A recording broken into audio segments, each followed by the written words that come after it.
досъдебното производство и с оглед установяването на ред факти, включително и с участието на наши партньори чуждестранни, ще изисква време, което според мен няма да е обаче толкова дълго. Намеренията ни бяха съвсем други. Намеренията ни бяха към февруари, началото на март и така нататък.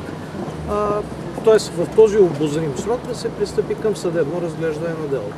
Но с оглед последни данни, за които споменах и които в момента са предмет на разследване, очевидно е, че ще трябва да търсим малко по-дълъг времеви период.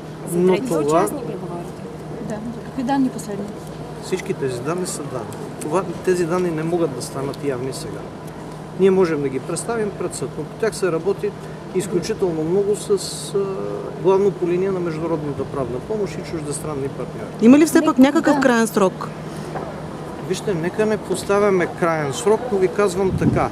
Делото не се работи, мисля, че това би следвало да ви кажат и колегите от Окръжна прокуратура Бургас, защото в крайна сметка ние предприехме един съвсем друг подход. До настоящия, или не до настоящия, до един минал момент по-скоро, разследването се движеше така. Разследващ екип, следователи от Национална следствена служба, наблюдаващи прокурори тук в Бургас.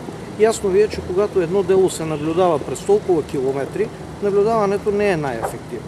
Поради което моето решение е, че делото трябва да дойде тук и то отдавна е тук.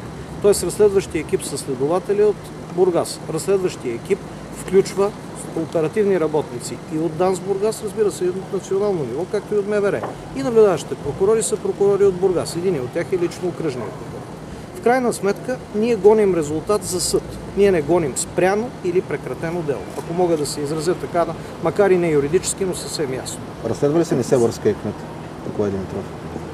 Не разполагам в момента с компютър, от който да успея да направя справка в унифицираната информационна система на прокуратурата дали се разследва.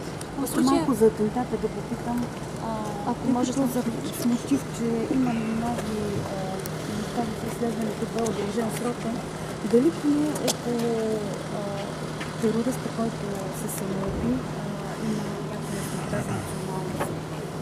Да. Дали не може да ни кажа? Не мога да ви я кажа.